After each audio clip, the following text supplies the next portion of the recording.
আসসালামু আলাইকুম ওয়া রাহমাতুল্লাহি ওয়া বারাকাতুহু। আজকে আমি এমন একটা কথা বলবো যেটা হয়তো অনেকেই আপনাকে বলবে না।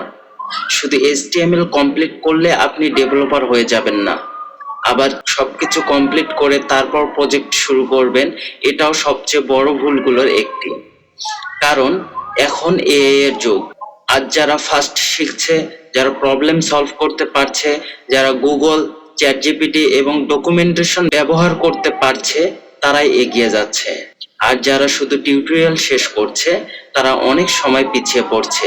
আজকের ভিডিওতে আমরা কথা বলবো রিয়েল ডেভেলপার মাইন্ডসেট, AI এর যুগে ফাস্ট লার্নিং আমরা কিভাবে করব, কিভাবে স্মার্ট ভাবে ওয়েব ডেভেলপমেন্ট শিখব। HTML শিখলেই কি সব শেষ? না, HTML হলো শুধু ফাউন্ডেশন।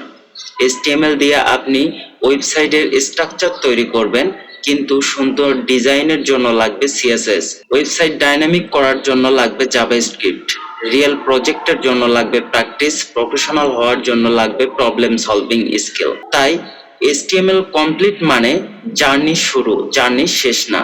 সবচেয়ে বড় ভুল, সব শিখে তারপর শুরু করব।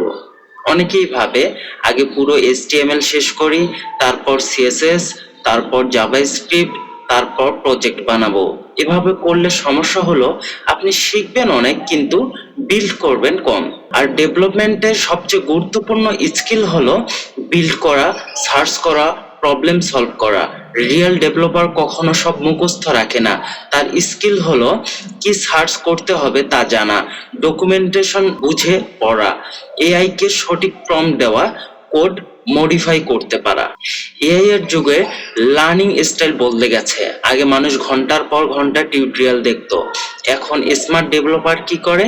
বেসিক শিখে ছোট প্রজেক্ট শুরু করে, প্রবলেমে পড়লে গুগল বা চ্যাটজিপিটি ব্যবহার করে নতুন জিনিস সাথে সাথে শিখে নেয়। একেই বলে ফাস্ট লার্নিং বা প্র্যাকটিক্যাল লার্নিং। এক্সাম্পল যদি আমি দেই, আপনি যদি কোনো পোর্টফোলিও ওয়েবসাইট বানাতে যান, তখনই আপনি শিখবেন নেভবার কি জিনিস, ফ্লেক্সবক্স কি জিনিস, ফর্ম কি জিনিস, রেসপন্সিভ ডিজাইন কি জিনিস, কিভাবে কাজ করে।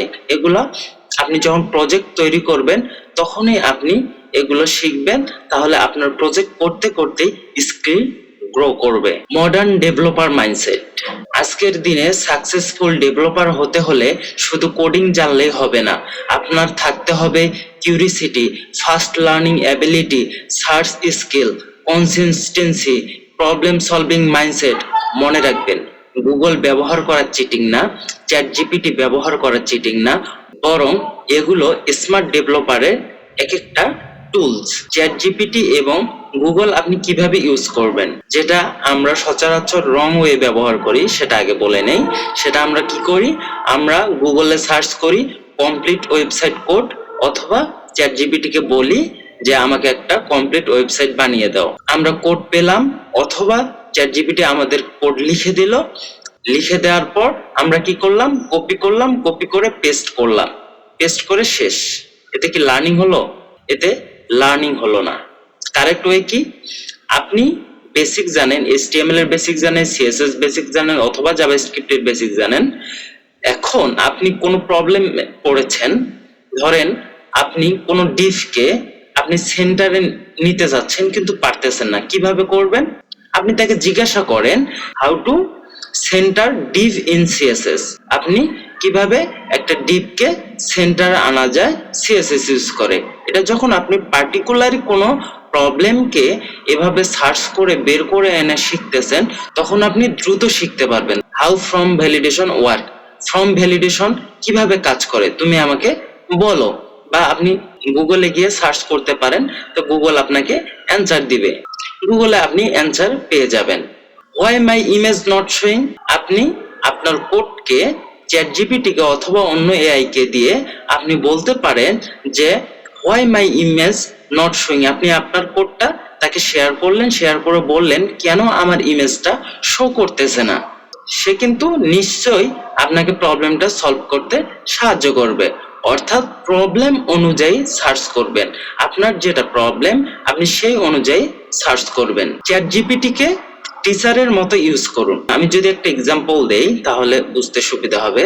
আপনি এভাবে যদি না লিখে, যেমন মেক ওয়েবসাইট এভাবে যদি না লিখে আপনি আপনার পার্টিকুলার সেকশনের জন্য বলেন, যেমন আপনি ডিপকে সেন্টারে আনতে চাচ্ছেন, সে সেন্টারে আনলো, আপনি মনে করেন জানেন হচ্ছে গ্রিড ব্যবহার করে সেন্টারে ডিপ আনা যায়, এখন সে দিল কি ফ্লেক্স বক্স ইউজ করে আপনার ডিপটাকে সেন্টারে এনে দিল, তাহলে আপনি কি করবেন? সেক্ষেত্রে আপনি এটাকে আবার রিপিট প্রশ্ন করবেন তাকে, বা আপনি জানার জন্য বলবেন যে এই যে ফ্লেক্স বক্সটা তুমি ইউজ করেছো এটার কাজ কি, কিভাবে কাজ করে, তাকে বলেন যে সিম্পল বাংলা ভাষায় তুমি আমাকে বলো, এভাবে বলতে পারেন।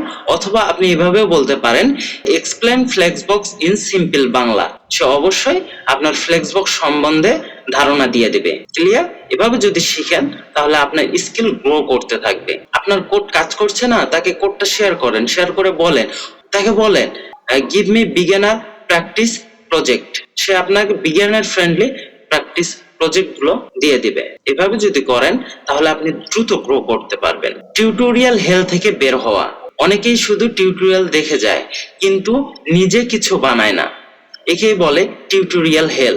এই ট্র্যাপ থেকে বের হওয়ার একটাই উপায়, প্রতিদিন কিছু বিল্ড করুন, ছোট প্রজেক্ট বানান, ভুল করুন, ইরর সলভ করুন, কারণ ইরর থেকে সবচেয়ে বেশি শেখা যায়।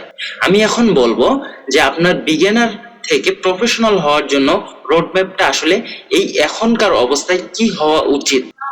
এক নাম্বার স্টেপ, সেটা হচ্ছে আপনি বেসিক HTML শিখবেন। বেসিক HTML এর জন্য আমরা একটা প্লেলিস্ট ক্রিয়েট করেছি, যে প্লেলিস্টে 5টা ভিডিও আছে। 5টা ভিডিও যদি আপনি কমপ্লিট করেন তাহলে আপনার আর HTML শেখার দরকার নেই, আপনি ওই 5টা ভিডিও দেখলেই বেসিকটা ক্লিয়ার হবে এবং অ্যাডভান্সের কিছু বিষয় শিখে যাবেন। 2 নাম্বার CSS এর বেসিক শিখবেন। 3 নাম্বার হচ্ছে ছোট প্রজেক্ট করুন। 4 নাম্বার হচ্ছে জাভাস্ক্রিপ্ট এর বেসিক। 5 নাম্বার হচ্ছে রিয়েল প্রজেক্ট। 6 নাম্বার হচ্ছে গুগল প্লাস AI দিয়ে লার্নিং। 7 নাম্বার হচ্ছে একটা নিজের জন্য পোর্টফোলিও তৈরি করুন। এভাবে রিয়েল স্কিল তৈরি হয়। এই রোডম্যাপটা আপনি চাইলে ফলো করতে পারেন। ফাইনাল যে কথাটা বলবো আমি, মনে রাখবেন AI আপনার জব নিয়ে যাবে না, কিন্তু যারা AI ব্যবহার করতে জানে তারা অনেক দ্রুত গ্রো করবে। তাই শুধু টিউটোরিয়াল শেষ করার পিছনে দৌড়াবেন না, বিল্ড করুন, সার্চ করুন, এক্সপেরিমেন্ট করুন, কারণ রিয়েল ডেভেলপার তৈরি হয় প্র্যাকটিস থেকে, কিউরিসিটি থেকে, প্রবলেম সলভিং থেকে। যদি এই ভিডিওটা আপনার মাইন্ডসেট চেঞ্জ করতে সাহায্য করে অবশ্যই ভিডিওটা লাইক করুন এবং কমেন্টে লিখুন I will build project, I will build project. আর এরকম যদি আপনি ভিডিও পেতে চান অথবা আমাদের সামনে CSS এর বেসিক থেকে অ্যাডভান্স লেভেলের হচ্ছে একটা প্লেলিস্ট তৈরি হতে যাচ্ছে, তো এগুলো যদি দেখতে চান অবশ্যই চ্যানেলটা সাবস্ক্রাইব করে পাশে থাকুন। আসসালামু আলাইকুম ওয়া রাহমাতুল্লাহি ওয়া বারাকাতুহু।